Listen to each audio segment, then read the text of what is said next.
Hello बच्चों, मेरा नाम है अंशुल गुप्ता। हम लोग वेक्टर्स पढ़ रहे हैं और ये फोर्थ पार्ट है वेक्टर्स का, फोर्थ लेक्चर है।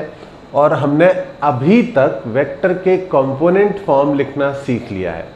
हमने पहले वेक्टर्स की प्रॉपर्टीज पढ़ी थी, फिर वेक्टर्स को कैसे रिप्रेजेंट करते हैं ये पढ़ा था, फिर ट्रायंगल लॉ और पैरेललोग्राम लॉ पढ़ा था, और उसके बाद पढ़ा था एक वेक्टर को 2 या 3 कंपोनेंट्स में ब्रेक करना।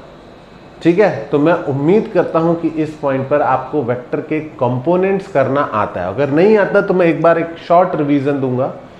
पहले हम देखेंगे कि वेक्टर के कंपोनेंट फॉर्म में लिखने से क्या एडवांटेज है। ठीक है, तो एडवांटेज ऑफ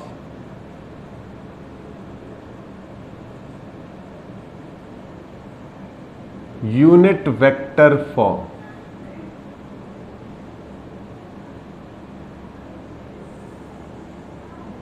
ठीक है, यूनिट वेक्टर फॉर्म कौन सी होती है? जब भी हम किसी वेक्टर को I cap J cap form में लिखते हैं, A is equals to X I cap plus Y J cap जब लिखते हैं तो इसको यूनिट वेक्टर फॉर्म बोलते हैं। एक्स और वाई कोई भी नंबर्स हो सकते हैं इसमें। ठीक है, 5, 10, 2, 4, 6, -2। ओके, तो advantage of unit vector form समझना है तो पहले तो बता दूं कि यूनिट वेक्टर फॉर्म क्या होती है। देखो बच्चों, अगर कोई भी वेक्टर आपको दिया हुआ है इंग्लिश में मतलब लिटरेचर के फॉर्म में दिया हुआ है, बोला है 10 kilometre 30 degree north of east, इसको कैसा बोलेंगे हम? इसको बोलेंगे कि ये वेक्टर को हमने इंग्लिश में लिख दिया, लिटरेचर में लिख दिया। इसको मैथमेटिकली ग्राफ पेपर पर ड्रॉ कर सकते हैं हम। कैसे ड्रॉ कर सकते हैं? किसी भी वेक्टर को जिस डायरेक्शन में है उस डायरेक्शन में एक एरो बना के रिप्रेजेंट कर सकते हैं। ठीक है, ये नॉर्थ हो जाता है, ये ईस्ट हो जाता है, ये साउथ हो जाता है, ये वेस्ट हो जाता है। इसको प्लस वाई एक्सिस भी बोलते हैं, इसको प्लस एक्स एक्सिस भी बोलते हैं। तो ये vector 30 degree north of east है, तो ईस्ट से नॉर्थ की तरफ 30 डिग्री पर है और इसका मैग्नीट्यूड कितना है? 10 किलोमीटर। तो अब आपको ये समझ में आना चाहिए कि sir this vector is resultant of this vector and this vector. इन दोनों वेक्टर्स को जोड़ें तो ए वेक्टर मिलेगा। ये है ए वेक्टर हमारा, और ये किन दोनों वेक्टर्स को जोड़ने पे मिलेगा? इस वेक्टर को और इस वेक्टर को। क्यों? क्योंकि सर हमने ऐसे बनाए हैं कि अगर पहले वेक्टर का हेड दूसरे के टेल से कोइंसाइड कर रहा है, जो कि हमने बनाया है, पहले वेक्टर का हेड दूसरे के टेल से कोइंसाइड कर रहा है, तो vector completing the triangle is the resultant. तो इसको मैं पी वेक्टर बोल सकता हूं, इसको क्यू वेक्टर बोल सकता हूं, लेकिन समझने के लिए हम इनको बोलेंगे ए एक्स वेक्टर और ए वाई वेक्टर। बोलते सर इसमें क्या समझ गए हम? इसमें हम ये समझ गए कि ए वेक्टर को मैंने 2 वेक्टर्स के एडिशन के फॉर्म में लिखना है, तो मैंने पहला वेक्टर एक्स एक्सिस के पैरेलल लिया और मैंने दूसरा वेक्टर वाई एक्सिस के पैरेलल लिया। तो सर ऐसा ही क्यों लिया? क्योंकि इसका कुछ एडवांटेज मिलता है। अब हम ए वेक्टर को लिख सकते हैं ए एक्स वेक्टर प्लस ए वाई वेक्टर। समझ में आया? आप किसी भी वेक्टर को 2 कंपोनेंट की फॉर्म में लिख सकते हो। बोलते सर अभी भी कुछ फायदा नहीं दिख रहा है, तो समझो कि ये 10 किलोमीटर है, इसकी लेंथ कितनी है? 10 किलोमीटर। तो अगर हाइपोटेनस की वैल्यू पता है तो बेस की वैल्यू हमेशा के लिए पता होनी चाहिए तुमको। अगर नहीं पता है तो फटाक से क्या देखना है? ट्रिग्नोमेट्री वाली वीडियो। अगर हाइपोटेनस 10 है और एंगल 30 है तो बेस आएगा 10 into cos theta, cos 30। Okay, 10 into cos 30 करेंगे, cos 30 होता है √3/2, तो ये आएगा 5√3। इस काम पर अपना हाथ साफ कर लो। ऐसे ही परपेंडिकुलर आएगा 10 into sine 30 degree, h sine theta, तो ये साइन 30 होता है 1/2, तो ये आएगा 5 किलोमीटर। तो अब ए एक्स वेक्टर कौन सा वेक्टर है? बोलते सर 5√3 किलोमीटर। किस डायरेक्शन में? एक्स डायरेक्शन में। तो ए एक्स वेक्टर को लिख सकते हैं 5 किलोमीटर नहीं 5√3 किलोमीटर इन एक्स डायरेक्शन, और ए वाई वेक्टर को लिख सकते हैं 5 किलोमीटर इन वाई डायरेक्शन। और जैसे ही इसको इन एक्स डायरेक्शन पता है, इन वाई डायरेक्शन पता है, मैंने सिखाया था यूनिट वेक्टर एक्स डायरेक्शन को किससे रिप्रेजेंट करते हैं? आई कैप, और वाई डायरेक्शन को किससे रिप्रेजेंट करते हैं? जे कैप। तो आपने एक इंग्लिश में लिखे हुए वेक्टर को मैथ्स में लिखना सीखा है। ये चीज काम आएगी ऑफ कोर्स। अगर कोई चीज मैथ्स में लिखी हुई है तो उस पर एडिशन, सब्ट्रैक्शन, मल्टीप्लिकेशन सब कुछ करना आपके लिए इजी होगा। तो ये काम करना आपको अब आना चाहिए, ठीक है? बहुत क्लियरली बच्चों, हम 3D में बहुत कम क्वेश्चंस में जाते हैं। तो 3 एक्सिस होती है, मुझे पता है मैं तीसरी एक्सिस को इग्नोर कर रहा हूं, पर तीसरी एक्सिस का यूज बहुत कम आएगा, क्योंकि एक तो हम 3D वेक्टर को पेपर पे ड्रॉ नहीं कर सकते, तो ड्रॉन वेक्टर 99% 2D वेक्टर ही आएगा। तो तीसरी एक्सिस की बात करेंगे, मैं उसको छोड़ नहीं रहा हूं, लेकिन अभी के लिए 99% केसेस कवर कर लेते हैं। अगर कोई वेक्टर एक्स एक्सिस से थीटा डिग्री पर है तो आपको फट से उसको यूनिट वेक्टर फॉर्म में लिखना आना चाहिए। ओके, यहां पर ए वेक्टर इन दो वेक्टर्स का रिजल्टेंट है। ये दोनों अपने आप में वेक्टर्स हैं। एक है 5√3 आई कैप और एक है 5j कैप, और ए वेक्टर उनका रिजल्टेंट है, यानी ये दोनों ए वेक्टर के कंपोनेंट है। फिर से बोलूं, ए वेक्टर इन दोनों वेक्टर का रिजल्टेंट है, यानी ये दोनों वेक्टर ए वेक्टर के कंपोनेंट हैं। कंपोनेंट फॉर्म भी बोलते हैं कई लोग, मैं यूनिट वेक्टर फॉर्म बोलता हूं। हमारे सर यूनिट वेक्टर फॉर्म बोलते थे, तो मैं अभी तक उसी को फॉलो करता हूं, ठीक है? ये तो हो गया एग्जाम्पल, ठीक है? अगर तुमने पिछली वीडियो नहीं देखी है तो ये हो गया आपका एग्जाम्पल 1, हम और कर चुके हैं ऐसे, ठीक है? और अगर इसी चीज को सर एक फॉर्मूले की फॉर्म में, एक ऐसी फॉर्म जो हम हमेशा हमेशा के लिए यूज कर सके, उस फॉर्म में बताओ, तो ऐसे समझना कि अगर कोई भी वेक्टर गिवन है, मैं ए वेक्टर ही नाम यूज करता हूं ज्यादातर, जिसकी लेंथ गिवन है ए। लेंथ मतलब ये क्या गिवन है? ए वेक्टर का मैग्नीट्यूड। मैग्नीट्यूड को इससे रिप्रेजेंट करना चाहिए, पर टाइम की कमी के कारण हम इसको सिर्फ स्मॉल ए या सिर्फ कैपिटल ए लिख देते हैं। तो ए वेक्टर का मैग्नीट्यूड ए पता है, और उसका एक्स एक्सिस के साथ एंगल थीटा पता है, और वो एक्स वाई प्लेन में अगर है तो हम फटाक से इसको क्या कर सकते हैं? This is a cos theta and this is a sin theta. This vector is a cos theta I cap and this vector is a sin theta j cap, and a vector को आपको क्या लिखना आना चाहिए? a cos theta I cap plus a sin theta j cap।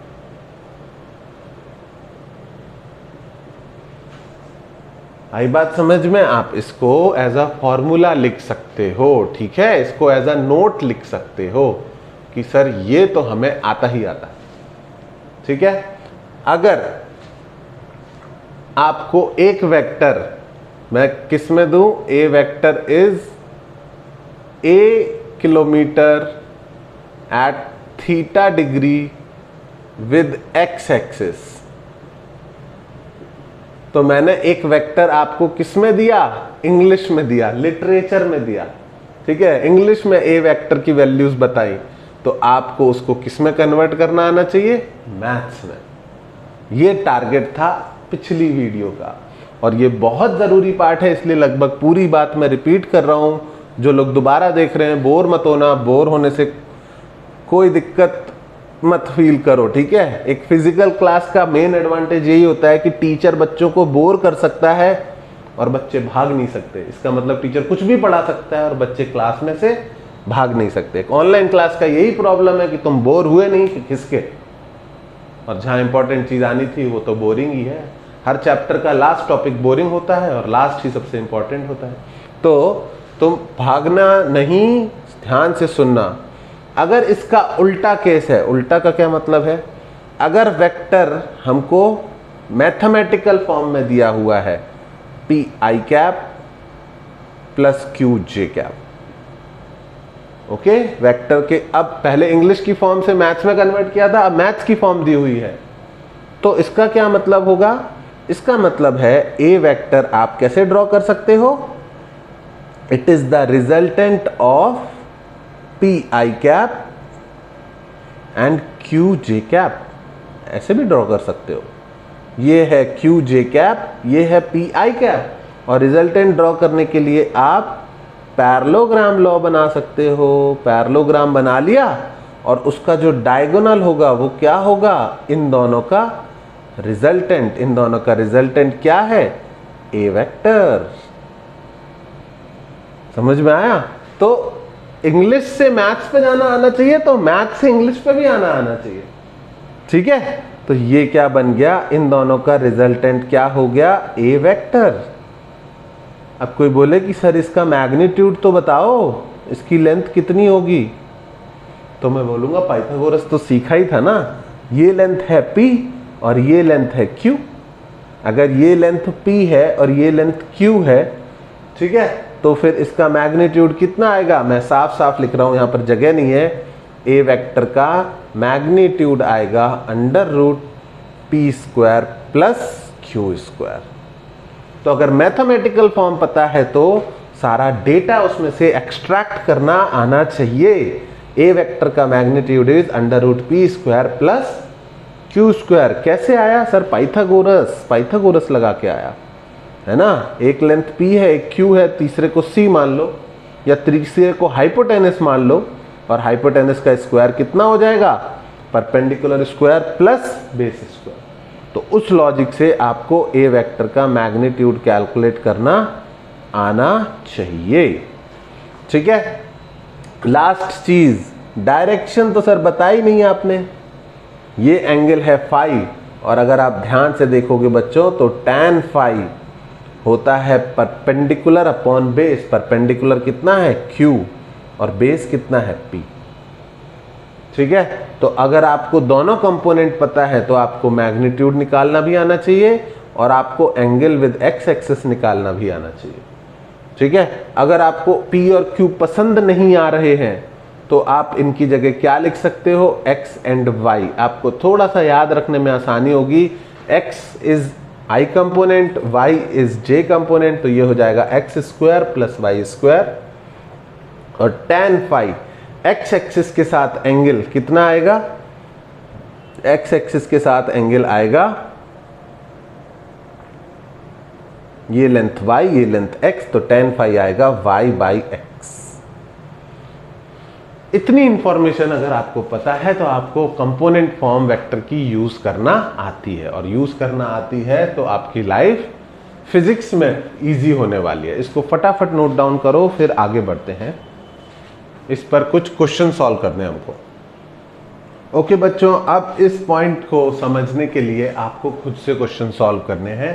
मैंने एक vector लिखा है 5i cap plus 5 root 3j cap. आपको खुद अंदाजे से इसको ड्रॉ करना है, फिर कैलकुलेट ए वेक्टर का मैग्नीट्यूड, इसका मैग्नीट्यूड निकालना है, और फिर calculate angle between A vector and x axis. A vector और एक्स एक्सिस के बीच कितना एंगल है वो कैलकुलेट करना है। उसके बाद सेम प्रोसेस हमें दूसरे वेक्टर के साथ करनी है। ठीक है, if you understand this you should be able to do it within a minute. 1 minute के अंदर ये हो जाएगा। ठीक है, सबसे पहले एक्स वाई एक्सिस बनाई, आप पॉज करके खुद से ट्राई कर सकते हो, प्लीज खुद से ट्राई करना। ठीक है, अगर गलत भी होता है तो कोई प्रॉब्लम नहीं, ठीक है, किसी को पता नहीं चलेगा अगर गलत भी होगा तो A vector is 5i cap और 5 रूट 3j कैप। तो A vector is resultant of 5i cap and 5 root 3j cap. 5i cap कैसा बनेगा वेक्टर, ये होगा 5i कैप x डायरेक्शन में 5 यूनिट, और 5 रूट 3j कैप कैसा बनेगा, ये बनेगा, ये हो गया 5 root 3j cap y direction में 5 इंटू रूट 3 यूनिट। ओके, हमें इसकी वैल्यू नहीं पता, पर एक अंदाजा है कि ये 5 से थोड़ा सा बड़ा होगा, क्योंकि √3 की वैल्यू 1.73 होती है, तो ये 5 से थोड़ा सा बड़ा बना दिया। किसी को एग्जैक्ट थोड़ी चाहिए, एक अंदाजे से आपको ड्रॉ करना है। इन दोनों का रिजल्टेंट निकालना है। रिजल्टेंट ड्रॉ करने का एक तरीका होता है ट्राइंगल लॉ और एक होता है पैरेललोग्राम लॉ। मैंने दोनों सिखाए हैं, यहां पर मैं पैरेललोग्राम लॉ यूज करके दिखा रहा हूं। ये दो वेक्टर्स अगर हमको पता है दोनों के, तो हम उनका पैरेललोग्राम कंप्लीट कर सकते हैं। ठीक है, पहले वेक्टर से दूसरे के पैरेलल लाइन बना दी और दूसरे से पहले के पैरेलल लाइन बना दी, और उनका जो कॉमन डायगोनल होगा फ्रॉम द कॉमन पॉइंट वो क्या होगा, इनका रिजल्टेंट। इनका रिजल्टेंट क्या है, ए वेक्टर बना दिया। ए वेक्टर मैंने बना दिया। ठीक है, ए वेक्टर तुमको बनाना आ गया। ए वेक्टर बनाने के बाद क्या और समझ में आना चाहिए, ये लेंथ कितनी है 5√3, ये लेंथ कितनी है 5, तो हाइपोटेनस कितना होगा। तो सर कितनी बार बताएं, एक ही चीज बार बार पूछते हो। हाँ, √ perpendicular square plus base square. तो सर बोर हो गए, कुछ नया पढ़ाओ, बहुत अच्छी बात है। आई रियली होप कि तुम बोर हो गए, तुमको ये इतने अच्छे से समझ में आ गया कि सर ये तो ABCD के जैसा है। ABCD के जैसा है तो फिर फिजिक्स भी PQRS के जैसी हो जाएगी। ये कितना आया 10। ओके, इस वेक्टर का मैग्नीट्यूड कितना है 10। मैंने यूनिट्स नहीं दिए तो हम 10 किलोमीटर या 10 मीटर नहीं लिख सकते, यूनिट्स गिवन होती तो लिख पाते, कोई बात नहीं। 10 यूनिट्स, हमें नहीं पता यूनिट क्या है। और दूसरी चीज है angle between A vector and x axis. कौन सा एंगल पूछा हुआ है मैंने, ए वेक्टर और एक्स एक्सिस के बीच का एंगल। ठीक है, ये वाला फाई। तो देखो जरा इस राइट एंगल ट्राइंगल में tan फाई की वैल्यू कितनी होती है, परपेंडिकुलर अपॉन बेस। तो tan फाई की वैल्यू कितनी आएगी, परपेंडिकुलर है 5√3 अपॉन बेस है 5, तो आया √3। तो आपको अब साइन थीटा और कॉस थीटा के साथ साथ टैन थीटा की वैल्यूज भी लर्न करनी है। ठीक है, एक दिन में नहीं होंगी, लेकिन लिस्ट बना दो sine theta, cos theta, tan theta की, और जहां भी पढ़ाई करते हो वहां पर टांग दो, एक हफ्ते के अंदर याद हो जाएगी। ये tan 60 डिग्री की वैल्यू होती है √3। ओके ओके, अच्छा वेरी गुड। अच्छा 60 डिग्री को रेडियंस में कितना लिखते हैं, π/3, क्योंकि पाई रेडियन होता है 180 डिग्री के बराबर, तो 60 डिग्री को π/3 लिखें, तो गुस्सा मत होना। ठीक है, बी वेक्टर को देखते हैं। बी वेक्टर कैसा है, पहले XY एक्सिस बनाए। बी वेक्टर में x कंपोनेंट निगेटिव है। ये वाला वेक्टर किस डायरेक्शन में है, -5√3 i कैप, तो किधर बनाएंगे, पीछे की तरफ। कितना, 5√3, तो ये कौन सा वेक्टर बना दिया, -5√3 i कैप। ओके, दूसरा वेक्टर कौन सा है, 5j कैप, तो 5 इन y डायरेक्शन, तो ये बना दिया 5j कैप। और इन दोनों का रिजल्टेंट कैसे बनाते हैं, रिजल्टेंट दो वेक्टर पता है तो उनका पैरेललोग्राम बनाया। बच्चों जब परपेंडिकुलर वेक्टर्स हैं तो पैरेललोग्राम हमेशा रेक्टेंगल दिखाई देगा तुमको। ठीक है, आड़े टेढ़े होते तो पैरेललोग्राम कुछ और शेप होती, पर अगर परपेंडिकुलर वेक्टर्स हैं तो पैरेललोग्राम हमेशा रेक्टेंगुलर बन जाएगा। और इनका जो कॉमन डायगोनल होता है फ्रॉम कॉमन पॉइंट, ये क्या होता है, इन दोनों का रिजल्टेंट। इन दोनों का रिजल्टेंट कौन सा वेक्टर है, बी वेक्टर। हमने बी वेक्टर बना दिया है, वेरी गुड। और बी वेक्टर की लेंथ कैसे निकाले, बी वेक्टर का मैग्नीट्यूड कैसे निकाले, बोलते सर परपेंडिकुलर की लेंथ पता है 5 और बेस की लेंथ पता है 5√3। तुम सोचोगे सर ये नेगेटिव, अरे लेंथ तो नंबर होता है ना, समझ रहे हो, मैग्नीट्यूड तो पॉजिटिव होता है ना, तो उसकी लेंथ कितनी है, तो उसकी लेंथ 5√3 ही है, चिंता न करो। ओके, -5√3 लेंथ नहीं होती है। कोई बोले कि ये टेबल कितनी लंबी है, तो तुम बोलोगे 1 मीटर 2 मीटर, उल्टा करके रख दे तो ये थोड़ी बोलोगे टेबल -2 मीटर लंबी है, नहीं। Okay, length is a scalar quantity, उसका सिर्फ मैग्नीट्यूड होता है, और वो कैसा आएगा इस केस में, पॉजिटिव 5√3। ये 5 और ये 5√3, तो मैग्नीट्यूड ऑफ बी कितना आया, बी की लंबाई कितनी आएगी, √ perpendicular square plus base square. अगर तुम ध्यान से देखोगे तो मैंने फिर से वही वैल्यूज दे दी थी। ऐसा नहीं करना चाहिए था मुझे, इस बहाने में एक और सिखा सकता था, पर कोई बात नहीं, कभी कभी गलती हो जाती है। ठीक है, 5 का स्क्वायर 25, √3 का स्क्वायर 3, आंसर आया √100, यानी फिर से 10 ही आ गया बच्चों। ओके, लास्ट चीज, इस वेक्टर का एक्स एक्सिस के साथ एंगल, तो ये वाला एंगल भी निकाल सकते हैं। कैसे निकालेंगे? tan phi is equals to perpendicular is 5 upon base is 5√3। तो बच्चों मैं दोनों की लेंथ ले रहा हूं, ठीक है, मैं साइन नहीं ले रहा, तो आंसर आया 1/√3। तो एंगल कितना होता है? ये होता है 30 डिग्री। tan 30 1/√3 होता है। ओके, तो अब हमने ये जो एंगल निकाला, ये इस वेक्टर का किसके साथ है? एक्स एक्सिस के साथ या माइनस एक्स एक्सिस के साथ? तो तुम बोलोगे सर आपने निकाला तो माइनस एक्स एक्सिस के साथ है, कितना? 30 डिग्री। पर हम बहुत होशियार हैं, और अगर हमें एक्स एक्सिस के साथ कोई पूछेगा तो हम 180 माइनस 30 डिग्री करके चुपचाप 150 डिग्री आंसर बता देंगे। तो डिपेंड करता है क्वेश्चन में ऑप्शन कैसे है। अगर 30 डिग्री ऑप्शन है, 60 है, 90 है, तो आपको 30 मार्क करना है। पर अगर 30 और 150 दोनों ऑप्शन में है तो 150 मोर करेक्ट माना जाएगा, क्योंकि वो पॉजिटिव एक्स एक्सिस के साथ एंगल है, जबकि 30 डिग्री जो है वो नेगेटिव एक्स एक्सिस के साथ एंगल। ओके, अगर सिर्फ एक्स एक्सिस लिख रहे हैं तो हमारा probably meaning positive x axis के साथ है। Is that clear? बात आई समझ में? ठीक है, इसको तुमने नोट डाउन कर लिया। आई होप तुमने खुद से ही सॉल्व किया था, नोट डाउन करने के लिए कुछ है ही नहीं। ओके बच्चों, आगे बढ़ने से पहले मुझे 2 और एंगल्स का कंसेप्ट आपको क्लियर करना है। मतलब आपको 30, 60, 45 आते हैं, 90 और 0 की वैल्यूज भी मैंने सिखाई है। ठीक है, अगर नहीं आती तो ट्रिग्नोमेट्री वाली वीडियो प्लीज देख लो जाके, ठीक है, आगे बढ़ने से पहले। ठीक है, पर 2 और एंगल जो हम बहुत ज्यादा यूज करेंगे बच्चों, बचपन से हम सीखते आए हैं कि पाइथागोरस ट्रिपलेट एक होता है 3, 4, 5। ठीक है, 3, 4, 5 अगर ट्राइंगल बनाओ तो ये एंगल हमेशा 90 डिग्री आ जाएगा। तो जब ये 3, 4, 5 का ट्राइंगल बनाते हैं, ये एंगल 90 आता है, तो ये वाला एंगल कितना आएगा? हमेशा 37 डिग्रीज। ठीक है, और ये वाला एंगल अगर इसी ट्राइंगल को ऐसे गिरा दें, ऐसे ऐसे रोटेट कर दें, 3 नीचे आ जाएगा, 4 ऊपर आ जाएगा, 5 इधर पहुंच जाएगा, तो ये 37 डिग्री है, तो ये होगा 90 माइनस 37 डिग्रीज, क्या होगा?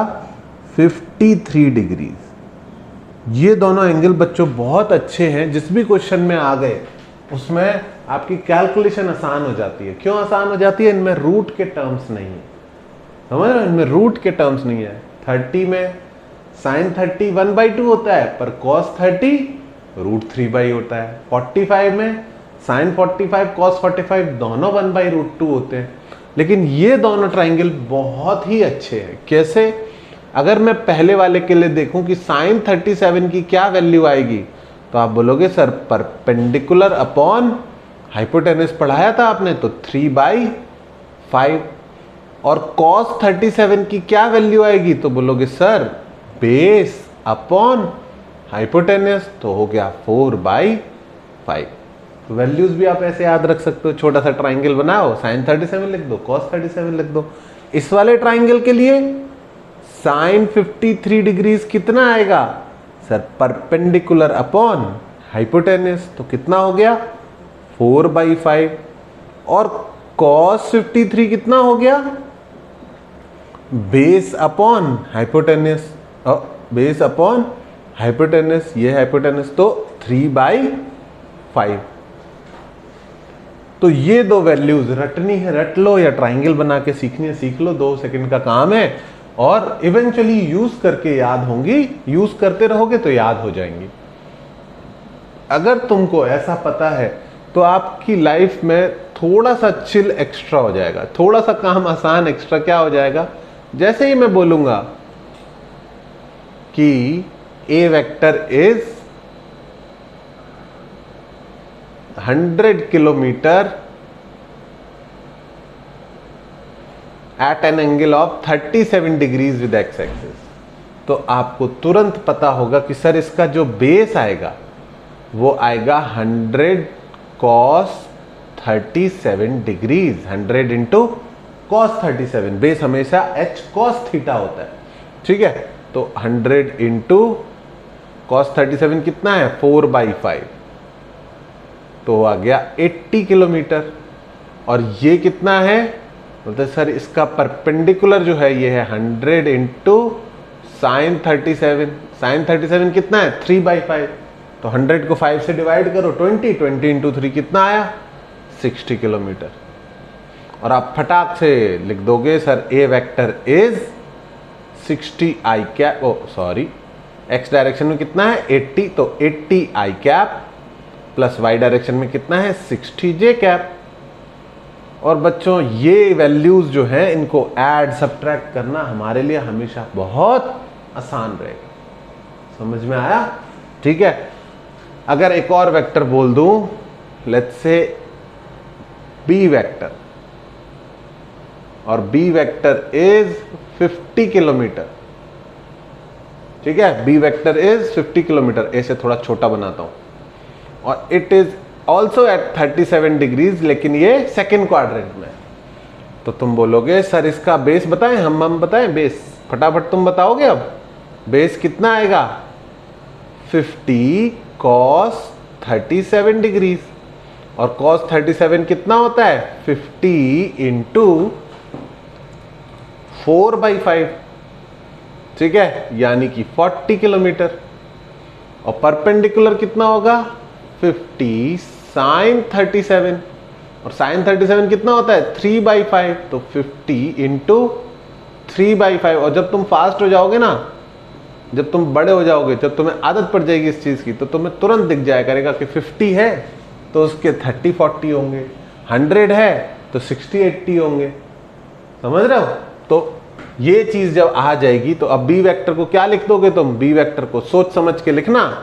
40 किलोमीटर एक्स वाला किस डायरेक्शन में है, पीछे की तरफ, तो B vector is -40 I cap. और 30 किलोमीटर किस डायरेक्शन में है, ऊपर की तरफ, तो आएगा +30 जे कैप। समझ में आया बच्चों। और इसके बाद अगर कोई बोले कि फाइंड ए वेक्टर प्लस बी वेक्टर, तो आपको बिल्कुल भी मेहनत नहीं करनी है। क्या लिख सकते हो आप इसको, 80 I cap plus 60 J cap plus -40 I cap plus 30 J cap. यहां पर 80 - 40 आई कैप कॉमन आ गया, तो 80 - 40 कितना बचा 40 आई कैप, और जे कैप कॉमन आ गया तो 60 + 30 कितना हो गया 90 जे कैप। फटाफट आपने दो वेक्टर्स को ऐड कर दिया। सोचो इतना तेजी से ऐड हम ट्राइंगल या पैरेललोग्राम लॉ से कर ही नहीं सकते। और फिर किसी ने बोला कि इन दोनों का रिजल्टेंट ड्रॉ करके दिखाओ, इस वेक्टर को ड्रॉ करके दिखाओ, ए वेक्टर प्लस बी वेक्टर, इसको रिजल्टेंट मान लो या कुछ भी सी वेक्टर डी वेक्टर मान लो, इसको ड्रॉ करो। तो क्या करोगे कि कोई दिक्कत नहीं है सर, इसका पहला कंपोनेंट कितना है 40 आई कैप, तो 40 आई कैप को ड्रॉ कर देते हैं, ये हो गया 40 आई कैप। इसका दूसरा कंपोनेंट कितना है 90 जे कैप, तो सर 90 जे कैप को ड्रॉ कर देते हैं, ये हो गया 90 जे कैप। और इन दोनों का रिजल्टेंट क्या है A vector plus B vector. Okay, ये दोनों जुड़ के क्या बन रहे हैं A vector plus B vector. तो ये हो गया इनका resultant A vector plus B vector. Please parallelogram वाली वीडियो देख लेना अगर कुछ भी दिक्कत आ रही है तो। पैरेललोग्राम से रिजल्टेंट ड्रॉ करना बहुत ही आसान है, ठीक है। तो क्या समझ में आया कि वेक्टर्स को हमें कंपोनेंट फॉर्म में लिखना है, उससे एडिशन सब्ट्रैक्शन सब कुछ आसान हो जाएगा। आसान हो जाएगा तो पहले हमें सभी एंगल्स पता होने चाहिए जिस पर वेक्टर्स आ सकते हैं। तो ये दोनों आपको याद करने हैं और इनकी प्रैक्टिस करोगे तो ये एकदम फास्ट आपको रिजल्ट दे पाएंगे। फटाफट इसको नोट डाउन करो, आगे बढ़ते हैं। ओके बच्चों, लास्ट क्वेश्चन फॉर यू, ठीक है। Last question for you. अब आपको हमने 2 एंगल आज सीखे, बाकी एंगल्स आपको ऑलरेडी पता है। आपको 4 वेक्टर्स दे रहा हूं मैं, ए vector, B vector, C vector, D vector. बिना गलती किए इन चारों को यूनिट वेक्टर फॉर्म में लिख के दिखाना है, ठीक है?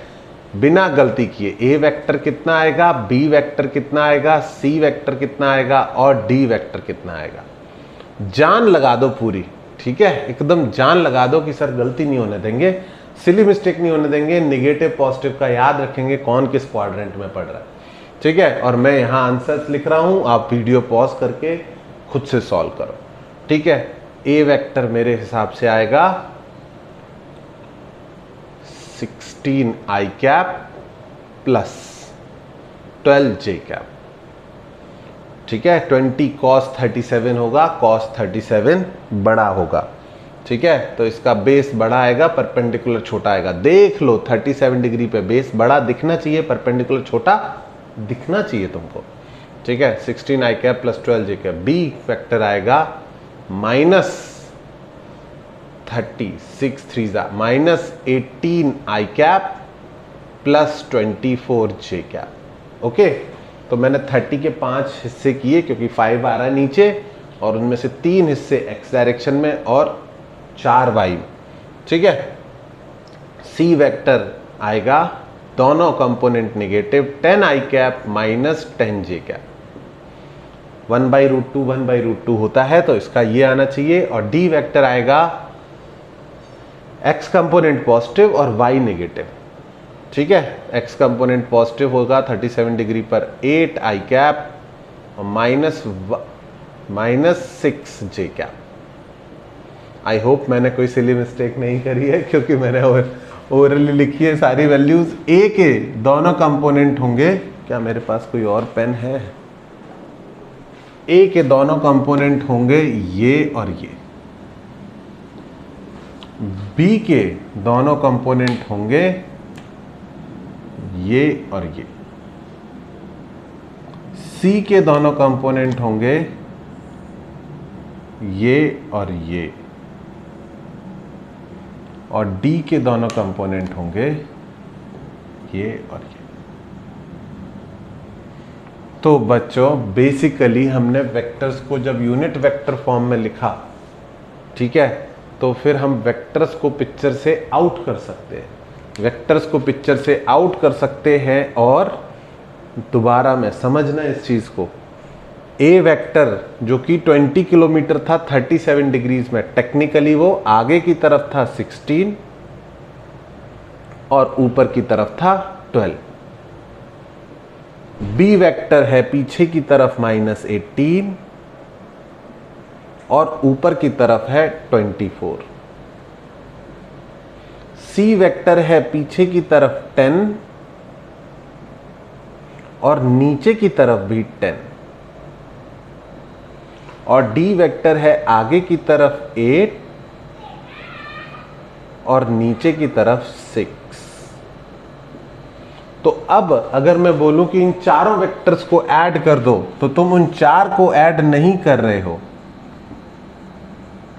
तुम क्या करोगे? A vector plus B vector plus C vector plus D vector. बोलते सर अभी तक 2-2 वेक्टर ऐड कर रहे थे और अब आप एक साथ 4 वेक्टर ऐड करने को बोल रहे हो। लेकिन कहानी भी तो कितनी आसान हो गई। आगे की तरफ कितने वेक्टर्स हैं? 16 और 8 कितने हुए? 24। पीछे की तरफ कितने हैं? -18 -10 -28। तो अब आप इन दोनों को जोड़ रहे हो और फिर उसमें से इन दोनों को घटा दोगे। क्या बताया था कि अगर वेक्टर एक लाइन पर है तो उन्हें आप स्केलर नंबर्स की तरह ऐड और सब्ट्रैक्ट कर सकते हैं। पहली वीडियो में ही बताया था कि अगर वेक्टर एंगल पर है तो बहुत सोचना है, पर अगर एक लाइन पर है तो जो आगे के हैं उनको ऐड कर दो, जो पीछे के उनको ऐड कर दो और फिर उनको सब्ट्रैक्ट कर दो। ऐसे समझ लो या मैथ से समझ लो, जब ऐड करेंगे तो आई कैप कॉमन आएगा, साथ में क्या बचेगा? 16 -18 -10 + 8। या ऐसे समझ लो कि 16 + 8 कितना है? आगे की तरफ है 24 और 18 और 10 कितना है? -28। तो आंसर आया -28 + 24 तो -4 आई कैप। इनको डायरेक्टली भी ऐड करोगे तो यही आएगा। वाई डायरेक्शन में 24 और 12 ऊपर की तरफ है तो 36 ऊपर है और 10 और 6 16 नीचे है। तो क्या बचा? 36 माइनस 16 20 जे कैप। ये है बच्चों इन चारों वेक्टर्स का रिजल्टेंट। अगर इंडिविजुअली ट्राइंगल लॉ से ऐड करने गए तो ऐसी तैसी हो जाएगी। पहले इन दोनों को ऐड करोगे, वो रिजल्टेंट निकालोगे, फिर उसको इसके साथ एंगल ढूंढोगे, इसका रिजल्टेंट निकालोगे, फिर उसको इसके साथ। पर अगर कंपोनेंट में लिखते हो तो कंपोनेंट में लिखना आता है तो चाहे 2 वेक्टर ऐड करने हो, 3 करने हो, 4 करने हो, चाहे ऐड करना हो या सब्ट्रैक्ट करना हो। अब मैं अगर यहाँ पर पूछ लूँ कि A vector minus B vector कितना है, तो आप इसमें से इसको माइनस कर देना। अगर मैं पूछ लूँ सी वेक्टर प्लस 2d वेक्टर कितना है, तो आप इसमें 2 का मल्टीप्लाई करना और सी वेक्टर में ऐड कर देना। मैं कुछ भी मैथ्स यहाँ पर देता रहूँ, आपको कोई फर्क नहीं पड़ना चाहिए। 3a vector minus 2b vector कितना है, C vector plus B vector by 3 कितना है, जो कुछ भी पूछूं बच्चों आप ओरली सॉल्व कर सकते हो। आपको ये चारों कैलकुलेट करके भी देखने चाहिए, just to give yourself satisfaction कि हाँ मुझे वेक्टर के कंपोनेंट लिखना आता है और मुझे ये भी पता है कि उसका यूजफुलनेस क्या है। ठीक है, उसको मैथ्स की फॉर्म में लिखने का फायदा ये है कि अब मैथ्स के जितने भी ऑपरेशंस हैं वो आप फटाफट अप्लाई कर सकते हैं। तो ये आ गया A vector plus B vector plus C vector plus D vector. इसको मैं रिजल्टेंट वेक्टर आर वेक्टर बोल रहा हूं। अगर कोई बोले कि इसको ड्रॉ करो तो डरने का नहीं, बिल्कुल भी इसको ड्रॉ करना है। एक्स एक्सिस में कितना है ये सर, एक्स एक्सिस में है -4i कैप, और फिर वाई एक्सिस में कितना है कि सर वाई एक्सिस में है 20j कैप। इस बार ट्राइंगल लॉ लगा दिए, पहले का हेड दूसरे के टेल से कोइंसाइड कर रहा है, तो vector completing the triangle will be the resultant. और फिर कोई बोले सर इसका मैग्नीट्यूड निकाल दो, तो आर वेक्टर का मैग्नीट्यूड कितना होगा, √4² प्लस 20²। -4 लिखना पड़ेगा, नहीं स्क्वायर कर रहे हैं, माइनस लिखे प्लस लिखे क्या फर्क पड़ता है, वैसे भी इसकी लेंथ तो 4 ही है, तो ये हो जाएगा 416 √416। समझ में आया? तो वेक्टर की कंपोनेंट फॉर्म, ये पूरी वीडियो मैंने इसमें निकाल दी कि वेक्टर की कंपोनेंट फॉर्म में लिखने का फायदा क्या होता है। ठीक है, तो मैं मल्टीप्लिकेशन के ऊपर यानी डॉट प्रोडक्ट और क्रॉस प्रोडक्ट के ऊपर अलग से वीडियो बनाऊंगा। वैसे काइनेमेटिक्स पढ़ने के लिए आपको इतने ही वेक्टर्स की जरूरत है। ठीक है, डॉट प्रोडक्ट और क्रॉस प्रोडक्ट का पहला यूज आएगा 5वें चैप्टर वर्क एनर्जी पावर में जाके। ठीक है, तब वर्क कैलकुलेट करने के लिए पहली बार डॉट प्रोडक्ट चाहिए होगा। तो इतना वेक्टर्स पढ़ने के बाद अब आप फर्दर वेक्टर्स को रोक सकते हो। क्यों? क्योंकि अब जो पढ़ोगे वो अगले 3 चैप्टर तक यूज नहीं करोगे और भूल जाओगे। तो इतना वेक्टर्स पढ़ने के बाद आप क्या कर सकते हो, you can go to the kinematic section और motion in a straight line और मोशन इन अ प्लेन, और उसके बाद सर्कुलर मोशन, और उसके बाद रिलेटिव मोशन, वो सब कुछ पढ़ सकते हो। आपको सब कुछ समझ में आएगा, वेक्टर्स की वजह से कुछ भी नहीं रुकेगा। ओके, दूसरी चीज बेसिक मैथमेटिक्स की क्या है, डिफरेंशिएशन इंटीग्रेशन। उसकी वीडियोस जरूर देख लेना, एटलीस्ट डिफरेंशिएशन की, क्योंकि डिफरेंशिएशन पता होगा तो चीजों की डेफिनेशन अच्छे से समझ में आएगी। ठीक है बच्चों, थैंक यू वेरी मच। आज के लिए इतना ही।